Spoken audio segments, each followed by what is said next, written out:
अस्सलाम वालेकुम मिस। वालेकुम अस्सलाम, क्या हाल है? ठीक ठाक मिस।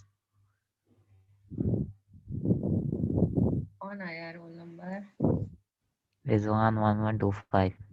तो रोल नंबर लिखो ना बच्चे। रोल नंबर नहीं लिखना। यस, ठीक हो लिख गया। लिए मिस। ठीक हो गया।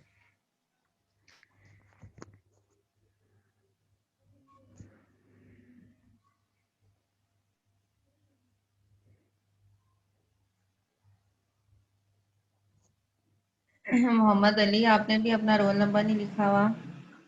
मिस कल तो आवाज ही नहीं आ रही थी लेक्चर की। कल असल में लाइट ही नहीं आ रही थी तो वो मैं लैपटॉप पे पढ़ाती हूँ, कल मुझे मोबाइल पे पढ़ाना पड़ा। आज हम उससे रिपीट कर लेते हैं जो कल पढ़ा था। पूरी नहीं तुम। आज मैं नहीं पढ़ाना है, 9.2 पढ़नी है, मैं नहीं पढ़ाना है आज, ठीक है। अब मैं नहीं पढ़ाना है। वो रिकॉर्डिंग चलती है, वो और ही मसला हो जाता है। हाँ, चले जी, आए नहीं रहे आज। आज क्या हुआ है? आज तो वैसे जुम्मा है। आज उम्मा इसलिए मिस। तुम कहाँ बच्चों के पास बैठे हुए हो?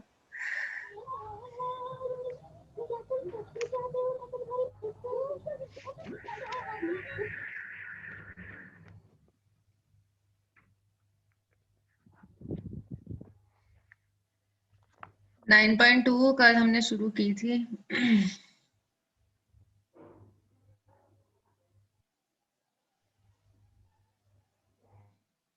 बच्चे ही नहीं आ रहे आज तो।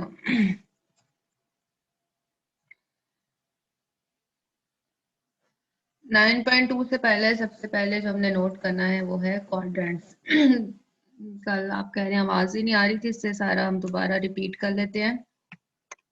क्वाड्रेंट्स क्या होते हैं? पहली बात कि हम रियल लाइन, रियल नंबर्स का जो हमारे पास पोर्शन है जिसमें सारे रियल नंबर होते हैं, ठीक है। एक कॉम्प्लेक्स हमने पढ़ा था और एक रियल। इस वक्त बात हो रही है सिर्फ रियल नंबर्स की, ठीक है।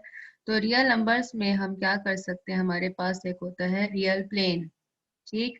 रियल प्लेन में क्या है? रियल प्लेन में हमारे पास एक्स एक्सिस भी होता है और वाई एक्सिस भी होता है, ठीक है। एक्स एक्सिस भी है और वाई एक्सिस भी है रियल प्लेन के अंदर, ठीक। अब किस तरह से हम इसे डिवाइड करते हैं? यहाँ पर ये जो पॉइंट है, ये जो पॉइंट है, इस पॉइंट को हम क्या कहते हैं कि ये ओरिजिन है, ठीक है। ये एक हमारे पास ओरिजिन है। अब यहाँ पर क्या होगा कि ओरिजिन के राइट साइड पर, ठीक है, राइट साइड पर हमारे पास कौन सा होता है? राइट के लिए मैंने आर लिख दिया। राइट साइड पर हमारे पास क्या होता है? पॉजिटिव एक्स एक्सिस, ठीक है। पॉजिटिव पॉजिटिव एक्स एक्सिस, ये बात तो हम जानते ही हैं, ठीक। और ओरिजिन के लेफ्ट साइड पर क्या होता है? ओरिजिन के लेफ्ट साइड पर हमारे पास नेगेटिव एक्स एक्सिस होता है। ये पॉजिटिव एक्स, ठीक, और यहाँ पर क्या होता है? Negative x, negative x. Left और राइट पर एक्स एक्सिस की बात हो गई। ओरिजिन से ऊपर, ठीक है, ओरिजिन से ऊपर हमारे पास क्या होता है? वाई एक्सिस, और ये कौन सा होता है? पॉजिटिव वाई, ठीक है। वाई के ऊपर यहाँ पर आप प्लस का साइन डाल दें, पॉजिटिव वाई एक्सिस। और ओरिजिन से नीचे हमारे पास क्या होता है? नेगेटिव वाई एक्सिस, ठीक है, नेगेटिव वाई एक्सिस। तो origin, real line, real plane को हम क्या कर सकते हैं? चार हिस्सों में डिवाइड कर सकते हैं। चार हिस्से जो इसके कहलाएंगे, हर हिस्सा क्या कहलाएगा? एक क्वाड्रेंट कहलाएगा, ठीक है। यहाँ पर वर्ड आपको नजर आ रहा होगा, क्वाड्रेंट। हर हिस्सा एक क्वाड्रेंट कहलाएगा। क्या कंडीशन है? पहला क्वाड्रेंट, अब ये वाला क्वाड्रेंट देखें, ये फर्स्ट क्वाड्रेंट है। इस क्वाड्रेंट में एक्स भी पॉजिटिव है क्योंकि ये ओरिजिन से राइट साइड पर है। ओरिजिन पर राइट साइड पर है तो एक्स भी पॉजिटिव है। और क्या है कि y पर कैसी कंडीशन है? y पर कंडीशन है कि y हमारे पास ओरिजिन से ऊपर है। जब ये ओरिजिन से ऊपर हो गया तो इसका मतलब है कि y भी पॉजिटिव है। तो पहले क्वाड्रेंट की कंडीशन क्या है? ये वाली कंडीशन लिखी हुई है कि x is greater than 0 and y is greater than 0, ठीक है।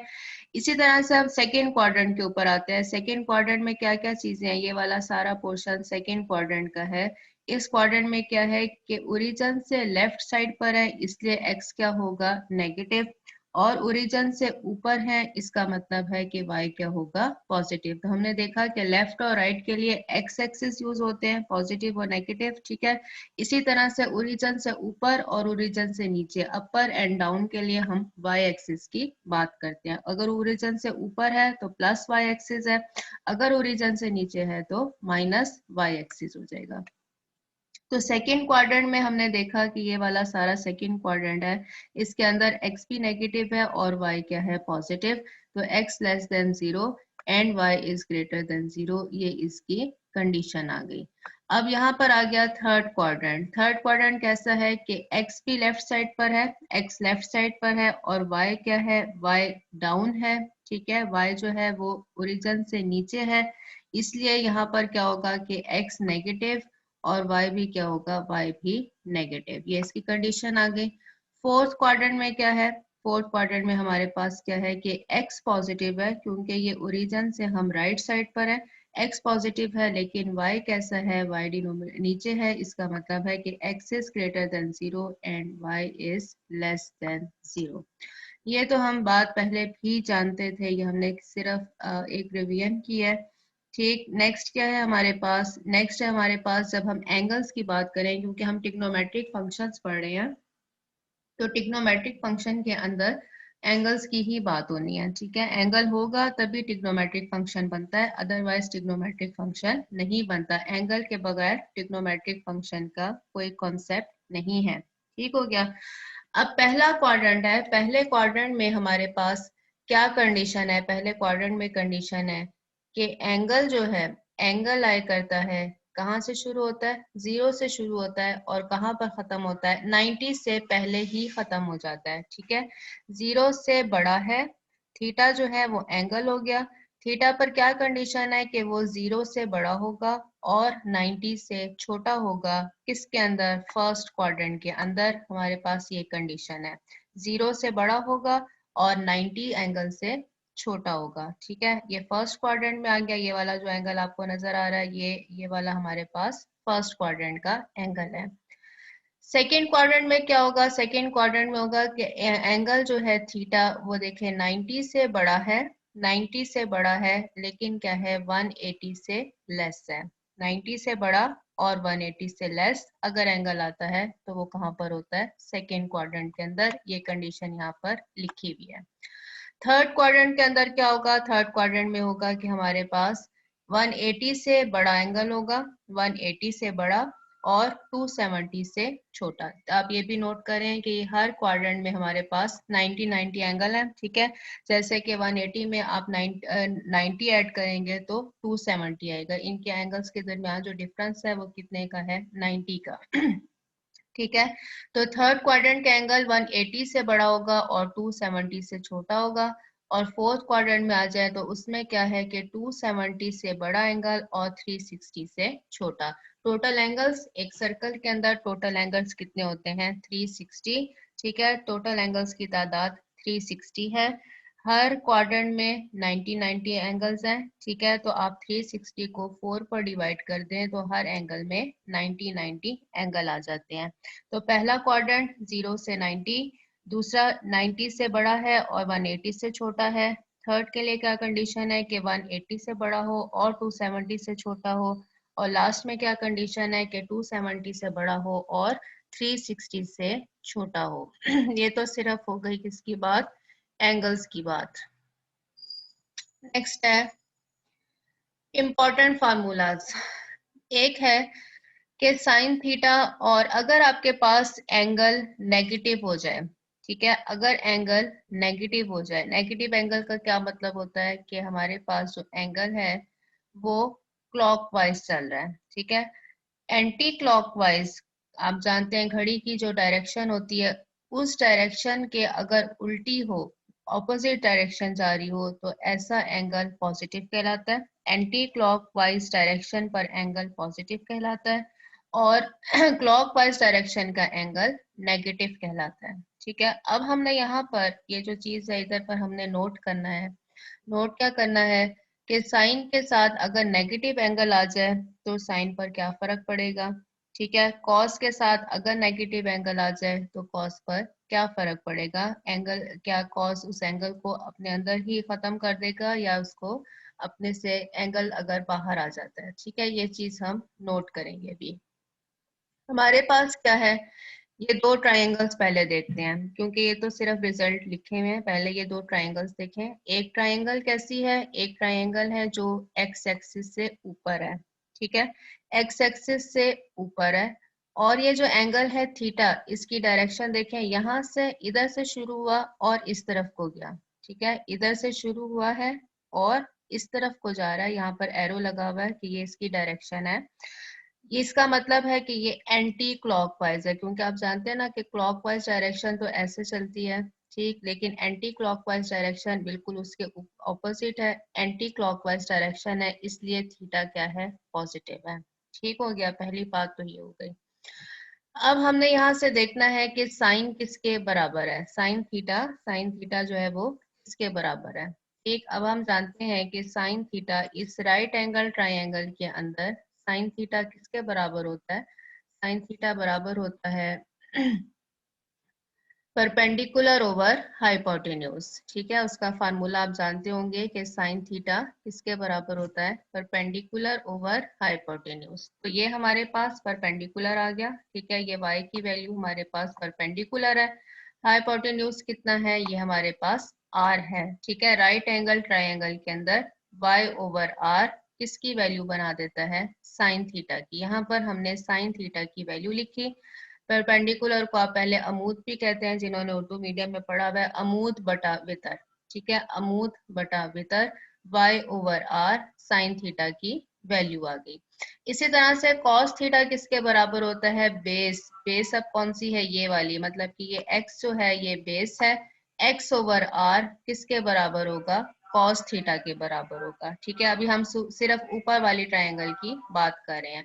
टेंजेंट थीटा किसके बराबर होगा, टेंजेंट थीटा बराबर होता है यहाँ से परपेंडिकुलर डिवाइडेड बाय बेस। तो परपेंडिकुलर कितना है y और बेस कितनी है x, तो टेंजेंट थीटा किसके बराबर होगा, y ओवर x। ये सारी बातें आपने पहले पढ़ी होंगी, जस्ट एक रिवीजन है।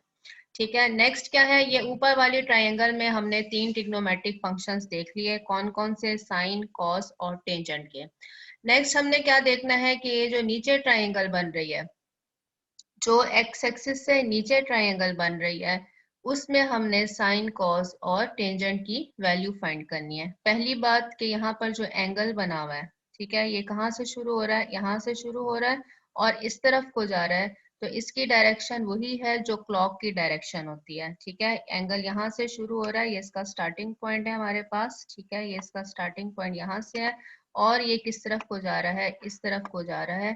ठीक, तो इसका मतलब है कि ये क्लॉकवाइज डायरेक्शन है, क्लॉकवाइज डायरेक्शन है, तो इसलिए ये एंगल कौन सा होगा, नेगेटिव। इस वजह से एंगल नेगेटिव नहीं है कि ये ऊपर है इसलिए ये क्लॉक, इसलिए ये पॉजिटिव होगा, ये नीचे है इसलिए ये नेगेटिव होगा, इस वजह से नहीं है, बल्कि इस वजह से है कि ये एंटी क्लॉकवाइज था इसलिए ये पॉजिटिव था, ये हमारे पास क्लॉकवाइज है इसलिए ये नेगेटिव है। ठीक हो गया, पहली बात हमने ये नोट कर ली।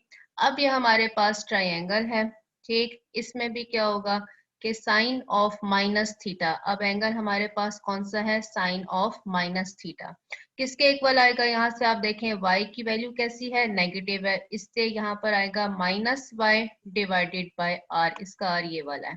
ठीक है, ये यहाँ से x है, ये यहाँ से माइनस y है और ये इसका r है। r पर कोई फर्क नहीं पड़ेगा क्योंकि आप जानते हैं r किसके बराबर होता है, x square plus y square का स्क्वायर रूट। ठीक है, तो यहाँ से minus Y over x value i, minus value i है, इसका मतलब है कि अगर साइन के साथ एंगल नेगेटिव है तो नेगेटिव साइन बाहर आ जाएगा, minus Y over R. Cos of minus theta, अब कॉस की वैल्यू फाइंड करेंगे। अब देखें यहाँ पर कॉस, कॉस में क्या आता है, एक्स ओवर आर, तो एक्स तो यहाँ पर पॉजिटिव ही है। ठीक है, क्योंकि ये ओरिजिन के राइट साइड पर है, इसलिए यहाँ पर x तो पॉजिटिव ही रहेगा। x डिवाइडेड बाय r हमारे पास cos ऑफ माइनस थीटा की वैल्यू आई है। यहाँ से आपको पता चल रहा है कि ये cos ऑफ थीटा की वैल्यू भी x ओवर r है और cos ऑफ माइनस थीटा की वैल्यू भी x ओवर r है। जबकि साइन में क्या था, साइन थीटा की वैल्यू y ओवर r थी, लेकिन साइन ऑफ माइनस थीटा की value minus y over r है।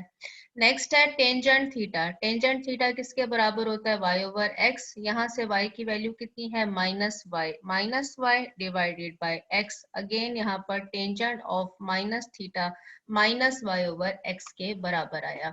इसका क्या मतलब है कि ये तीन रिजल्ट जो ऊपर हमने लिखे हुए हैं, ये हमारे पास रिजल्ट आ रहे हैं कि अगर एंगल के साथ नेगेटिव साइन मल्टीप्लाई हुआ हो और साथ में आपने उसका साइन लेना हो, तो ये नेगेटिव साइन यहाँ पर बाहर आ जाता है और ये किसके बराबर होता है, साइन ऑफ थीटा के, माइनस साइन ऑफ थीटा। लेकिन अगर कॉस में एंगल हमारे पास नेगेटिव हो, माइनस थीटा, इसका आपने कॉस लेना हो, तो फिर ये कॉस थीटा के इक्वल ही आता है। कॉस ऑफ माइनस थीटा की वैल्यू कॉस ऑफ थीटा के इक्वल है। यहाँ से आप देख भी रहे हैं कि x ओवर r, इसकी भी वैल्यू x ओवर r है और माइनस वाले की भी वैल्यू x ओवर r है।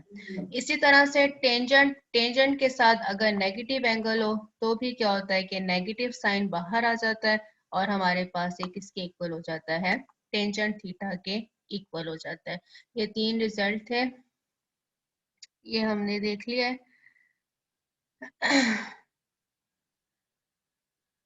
नेक्स्ट जो है वो देखते हैं कि एक्सरसाइज, बच्चे आज इतने कम क्यों है भाई, 11 सिर्फ, शायद टाइम का नहीं पता उनको।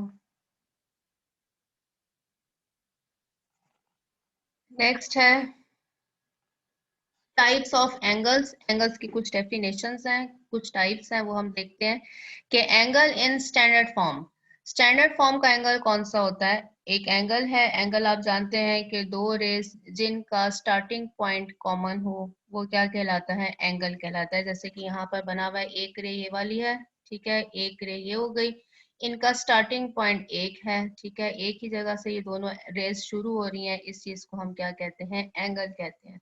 अब एंगल इन स्टैंडर्ड फॉर्म कौन सा है, एक ऐसा एंगल जिसका स्टार्टिंग पॉइंट या फिर वर्टेक्स एक ही चीज कहलाती है, ठीक है, ऐसा एंगल जिसका स्टार्टिंग पॉइंट जो है, ठीक है, उस पॉइंट को हम वर्टेक्स भी कहते हैं। ऐसा एंगल जिसका स्टार्टिंग पॉइंट कहाँ पर हो, ओरिजिन के ऊपर, ठीक है, ये ओरिजिन है, ये वाला हमारे पास ओरिजिन है, स्टार्ट कहाँ से हो रहा हो, ओरिजिन से, तो ऐसे एन इनिशियल रे lies along positive x axis. ये हमारे पास इनिशियल रे है, क्योंकि आप जानते हैं एंगल की ये वाली इनिशियल रे होती है, ठीक है, इनिशियल के लिए आप आई लिख लें, और जहां तक ये जा रहा है ये वाली कौन सी होती है, टर्मिनल या फिर फाइनल, ठीक है, इनिशियल रे, और ये कौन सी है, टर्मिनल रे। क्या कह रहा है कि अगर ऐसा एंगल हो जिसका वर्टेक्स 0 पर हो और उसकी इनिशियल रे पॉजिटिव एक्स एक्सिस के ऊपर हो, ऐसे एंगल को हम क्या कहते हैं, standard angle in standard form. ठीक है, दो कंडीशंस है। पहली कंडीशन है कि इसका ओरिजिन जो है, ओरिजिन से शुरू हो रहा हो, मतलब कि वर्टेक्स जो है वो ओरिजिन के ऊपर हो, और दूसरी क्या कंडीशन है कि एंगल के जो स्टार्टिंग रे है या इनिशियल रे है वो कहाँ पर हो, पॉजिटिव एक्स एक्सिस के ऊपर हो, तो ऐसे एंगल को हम क्या कहते हैं, ऐसे एंगल को हम कहते हैं एंगल इन स्टैंडर्ड फॉर्म। दूसरा है क्वाड्रेंटल एंगल, नाम से पता चल रहा है ऐसा एंगल जो क्वाड्रेंट के ऊपर ही लाई कर जाए, क्वाड्रेंट के ऊपर ही लाई करे, ऐसे एंगल को हम क्या कहते हैं, क्वाड्रेंटल एंगल। ठीक है, क्वाड्रेंटल एंगल, जैसे कि अभी हम यहाँ से देख सकते हैं कि क्वाड्रेंट के अंदर वाले एंगल्स हमने डिफाइन किए थे। ये फर्स्ट क्वाड्रेंट के अंदर एंगल थे, 0 से बड़े थे और 90 से छोटे थे। लेकिन ये वाला जो एंगल है, ठीक है, ये एंगल क्वाड्रेंट के ऊपर है। कौन से क्वाड्रेंट के ऊपर है, वाई के ऊपर, ठीक है, पॉजिटिव वाई एक्सिस के ऊपर ही जो एंगल आ रहा है वो एंगल क्या कहलाएगा, क्वाड्रेंटल एंगल। जैसे कि ये एंगल कौन सा है, 90 डिग्री का। इसी तरह से ये वाला जो एंगल है ये क्वाड्रेंट एक्स के ऊपर आ रहा है, एक्स एक्सिस के ऊपर आ रहा है नेगेटिव साइड पर, इसका ये एंगल कितने का होगा, 180 का। ठीक है। ये वाला एंगल किसके ऊपर आ रहा है, माइनस वाई एक्सिस के ऊपर ही आ रहा है, तो ये एंगल कौन सा होगा, 270, 90 90 आपने ऐड करने होते हैं। ये एंगल जीरो एंगल भी है, ठीक है, या फिर क्या है कि 270 में आप 90 जमा कर लें तो ये एंगल 360 एंगल भी है, ठीक है। तो ऐसे एंगल जो क्वाड्रेंट्स के ऊपर ही लाई करते हैं, ऐसे एंगल क्या कहलाते हैं, क्वाड्रेंटल एंगल्स। नेक्स्ट डेफिनेशन हम पढ़ेंगे। नेक्स्ट डेफिनेशन है हमारे पास जर्नल एंगल और को टर्मिनल एंगल। को का मतलब ये होता है कि हमारे पास दो या फिर दो से ज्यादा एलिमेंट्स मौजूद हो। एलिमेंट्स हैं या इस वक्त कौन सी बात हो रही है, एंगल की बात हो रही है। तो दो या फिर दो से ज्यादा एलिमेंट्स मौजूद हों तो ऐसी चीज को कहलाती है, ठीक है। इस वक्त हमने क्या पढ़ना है, को टर्मिनल, नाम से पता चल रहा है टर्मिनल साइड, ऐसे एंगल जिनकी टर्मिनल साइड क्या हो, एक दूसरे के साथ हो, ठीक है, को टर्मिनल एंगल्स, या फिर इसका क्या नाम है, जर्नल एंगल। ऐसे एंगल हम डिफाइन करने लगे हैं जिनकी टर्मिनल साइड एक जैसी होगी, ऐसे एंगल्स को हम क्या कहते हैं, को टर्मिनल एंगल, ठीक है। Two rays determine infinite number of angles which differ by a multiple of 2 pi. The angles, ये definition है यहाँ पर, the angles having same initial and terminal sides are called co-terminal angles. ऐसे angles जिनकी initial side भी same हो और जिनकी terminal side भी same हो, ऐसे angles क्या कहलाते हैं, co-terminal या फिर journal angle. अब किस तरह से हमें पता चलेगा, ये देखें, ये अभी ब्लू लाइन से जो आपको नजर आ रहा है, ये एंगल कौन सा है, थीटा, ठीक है। अब आप जानते हैं कि एक सर्कल के अंदर, एक राउंड के अंदर हमारे पास, एक सर्कल या एक राउंड कर लेते हैं, एक राउंड के अंदर हमारे पास टोटल एंगल कितने होते हैं, 360, ये बात भी हम जानते हैं, ठीक है। एक हमारे पास एंगल है इस वक्त थीटा। अगर हम एक राउंड पूरा कंप्लीट करें, जैसे यहाँ से हमने ये राउंड शुरू किया हुआ है, आपको ब्राउन शेड में नजर आ रहा है, यहाँ से हमने ये शुरू किया पूरा एक राउंड, ठीक है। यहाँ से हम फिर यहाँ तक वापस आए, वापस आने के बाद हमने क्या किया, हम इधर से दोबारा इस थीटा एंगल की तरफ चले गए, ठीक है। एक पूरा राउंड यहाँ से शुरू हुआ और यहाँ तक खत्म हुआ, ठीक है, ये एक सर्कल बन गया, ये एक राउंड बन गया। इसके बाद हम दोबारा कहाँ पर चले गए, इसकी टर्मिनल साइड की तरफ चले गए, तो हमने क्या किया है कि यहाँ पर 360 एंगल्स को जमा कर दिया, 360 एंगल। एक राउंड चूंकि कंप्लीट किया है तो उसमें कितने एंगल हैं, 360, और उसमें हमने दोबारा क्या किया है, थीटा को जमा कर दिया, ठीक है। एक राउंड कंप्लीट करने से एंगल्स कितने हो गए, 360, और यहाँ से लेकर यहाँ तक हम फिर वापस आए हैं, तो इसका मतलब है ये थीटा हमने इसके अंदर जमा कर दिया है। इसका क्या मतलब है कि ये जो एंगल है थीटा एंगल की वही पोजीशन है जो किस एंगल की पोजीशन है, थीटा प्लस 360 डिग्री की, ठीक है। एक राउंड खत्म करने के बाद दोबारा हमने थीटा ऐड किया तो इसकी पोजीशन सेम रहेगी, ठीक।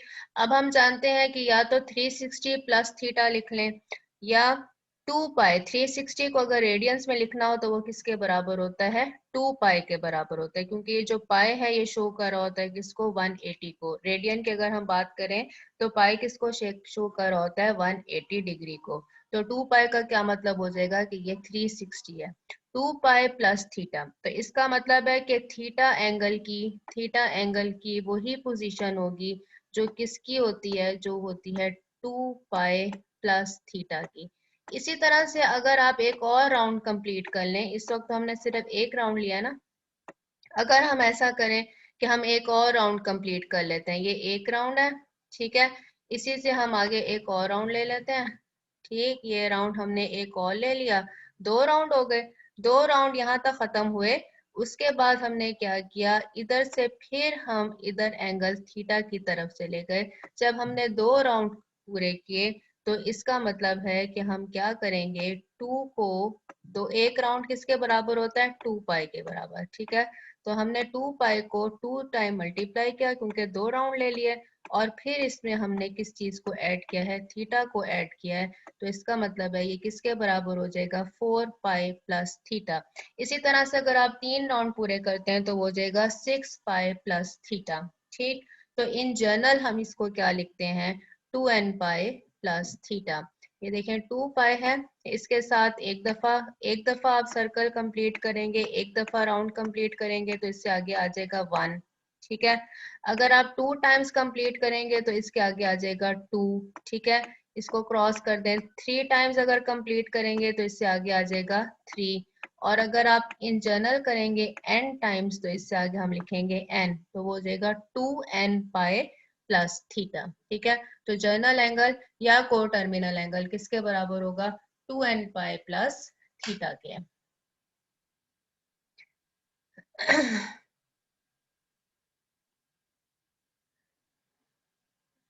नेक्स्ट एक देखते हैं सवाल है आगे की क्या चीज है।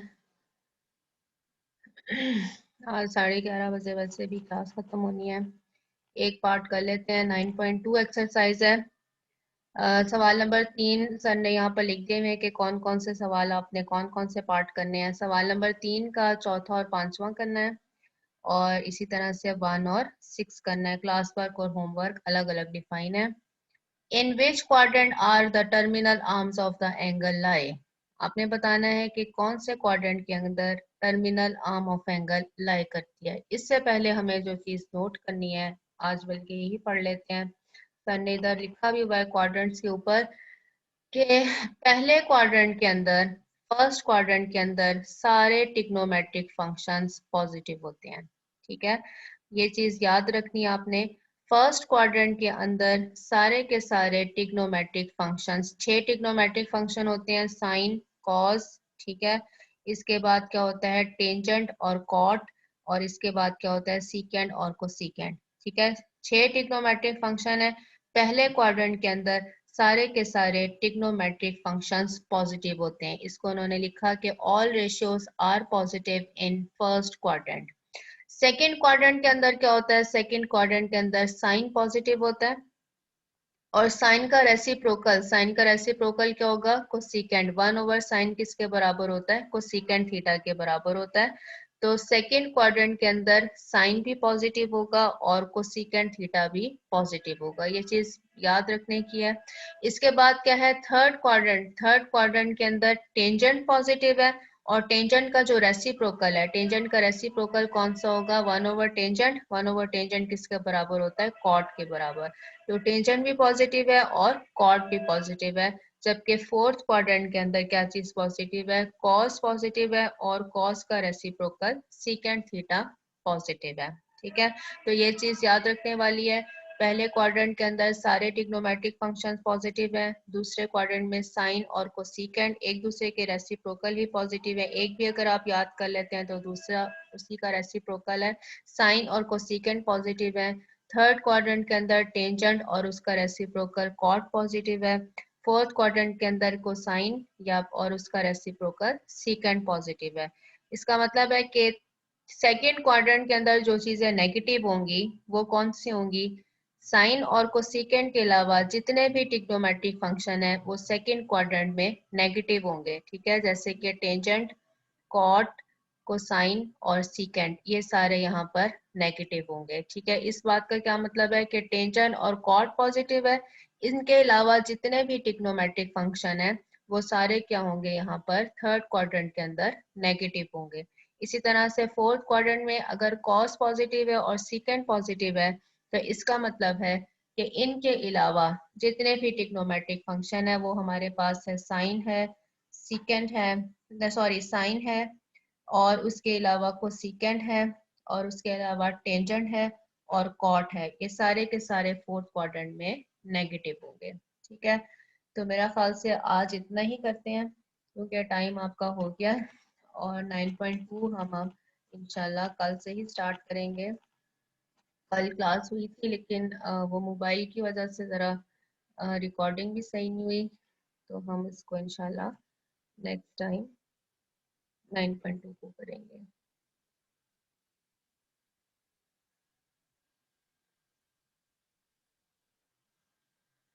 ओके जी, अल्लाह हाफिज।